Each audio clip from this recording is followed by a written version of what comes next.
Yo, what's good? It's JR the Boss Man here for the Boss Man Show, BS3 TV, Believe Network, here bringing you your Braves recap.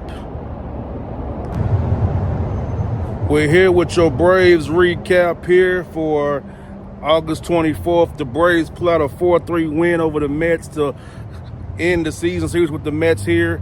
It's the last time they played this year, so the Braves did win the season with the Mets. They won 4-3.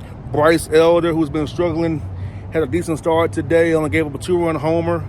It's talked about how he felt like today he had got some unfortunate things happening on his starts, making good pitches, but he's getting beat on good pitches, and sometimes the command's been out of control. But he's hoping to build on this and be better for the end of the year going forward. Also, the Braves' Sean Murphy, catcher, has been struggling.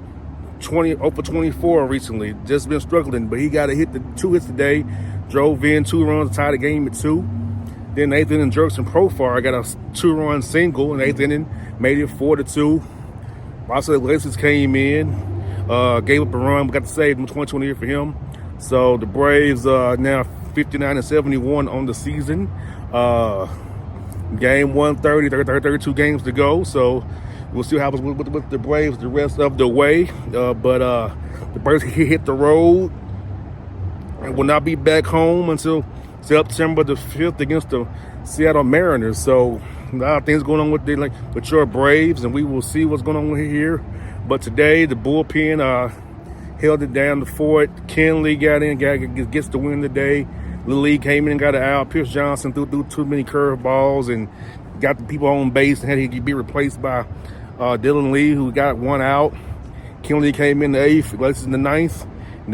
And Soto got lost for the Mets, giving up them 2 runs in the 8th inning. So that's the pitch matchup for the day. Braves had 8 hits.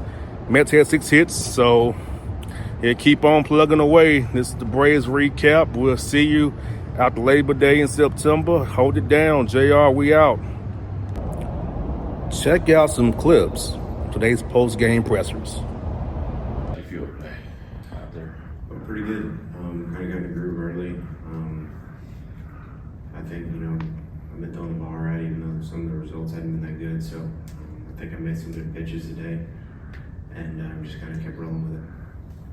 You think you'll be able to take what you've learned from this year, because you've mixed in some really good starts with some unfortunate ones, and kind of make it more consistent as you going into next year? Yeah, I mean, that's always a goal. I think there's been a couple that's been just really bad on my part, and I think there's been some that the results been really bad that I think, bounce here, bounce there, and instead of, 5, 6, 7 runs, it's, 6 and 3. And really that's kind of what's killing me this year is the 1, 7, 8 runs. So, I think learning to pitch and just kind of keep making pitches regardless of how many runs you're giving up or what the score is. So definitely going to take that from this year. But at the end of the day, just kind of try to keep making pitches regardless of the score and give us a chance. How can you try to build that consistency in the off season a little bit? I don't know how much you can do in the off season really. I think it's a matter of just staying in the hunt and keep making starts and trying to keep the team in the game and give us a chance late. So as far as the offseason goes, I'm not really sure there, but I think it's kind of something that just over time, more innings you get in the big leagues, you can learn. As a guy who made the All-Star team in your first half season, had a really great first half, what do you see in Waldrop? What advice can you give him? I was with him last year in AAA a bunch. He's always kind of had like obviously the splitter's an outlier. It's very, very good. And he threw other pitches that I thought were pretty dang good. And I felt like, he'd have a really good start and then not as good a one just as far as stuff. But this year, I hadn't been down there a ton, but the times that I did, it was still like you could tell he was kind of starting to clean things up and was in the zone a lot more. Not just in the zone, it was like executing pitches. And so I think kind of what he's done with the cutter and the slider and the curveball to kind of bridge the gap to the splitter, I think has been really, really good. So I think he's got a really bright future. He works really hard. He's always on top of his stuff. So I think sky's the limit for him. How much are you looking forward to seeing Sale pitch this week, and what can his presence do just to kind of help the other rotation guys get in the groove? I mean, yeah, I think it helps us, and I think it also helps the lineup too. You just kind of have that staple there every week that even if on a bad week, it's not going to be very bad. Usually, his stuff's so good. He's such a good competitor. So it means a lot to have him back. So I'm looking forward to it.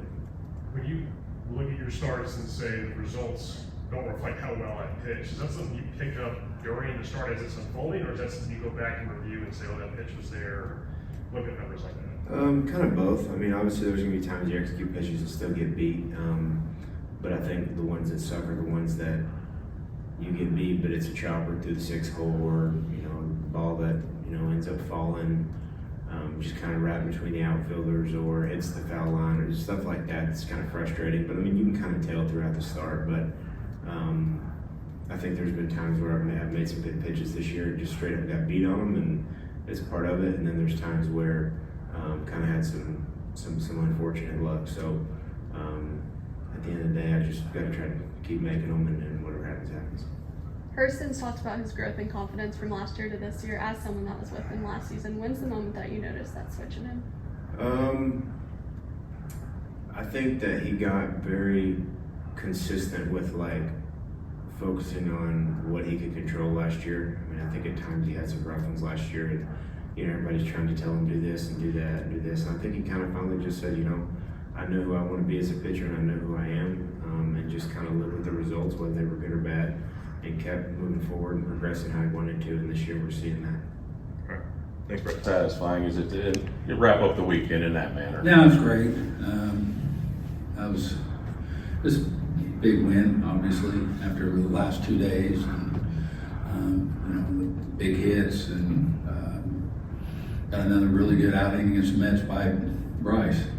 Bullpen was really good. Bryce kind of remind you, he's had a bunch of good games like that this year, mixed in with some bad ones that have ballooned his ERA. But did he remind you what he can do? Yeah, no, I say when that sinker's working and he's getting it over, where they see it as a strike, it's really, really good. And when he's hitting with his slider, his stuff's really good. It's just the command has been kind of on the games that have been off, has been kind of more command issues than anything. Murphy had a good day today. What does it mean? Who? Sean Murphy. Okay. What does it mean for him to have a day like that when hits have been? He's been struggling. No, you say it. Yeah, it's that's a big hit for him, and good walk. So yeah, I'll take it for him. With Sale coming back this week, this is one of those weeks where you can kind of look at a rotation and kind of look forward to it. It looks a little I can't wait to get him back and get him in the mix there. It's going to be huge for us, especially the way Hurston's throwing. And Joey didn't throw great the other day, but he's been really, really good. Bryce can, it'd be great if he could get on a roll here to finish this thing out too. Is he likely to go Friday on 5 days rest, or? Probably Saturday. Yeah. In some of those pinch hitting situations, what's the thought process behind playing the best matchup versus maybe seeing what Drake can do against lefties? Yeah, if I got a right-hander, those are tough lefties to hit at. You kind of, I'm glad we win. It's as soon as they bring a right-hander, then Drake's going to hit. So, you just kind of look at the matchup and what a guy can do. It's like the switch hitter is his strong side is his left, and you got Eli sitting there, and it's kind of like you're going for it right there with guys in on base. And we've been doing that a little more recently, and probably will continue to do so. Is there any thought to seeing what Drake can do against lefties in case he's in that every Well, I know he can hit lefties. Yeah, if I got down to it, yeah, he's fine. I don't mind him against left-handers at all. What happened? I just, in that situation, I didn't want to lose my second catcher in the 6th inning. You kind of like to save that bullet for the 8th and 9th. What happens here over the final month with all these starters? How important is that for them, and the team to feel good about what that rotation might look like next year? No, I think it's big. I think it's big for the player to go out and leave a good impression when the season's over.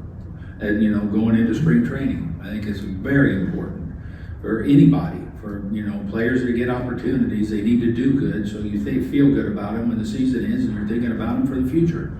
If they don't, then you're not going to feel so good. But I think it's important. That's why you keep playing the games. You bust your tail and you go out and try and win them. And because if you got to, it's like if you got a game to play, you can do something really good, leave a good impression in somebody's mind.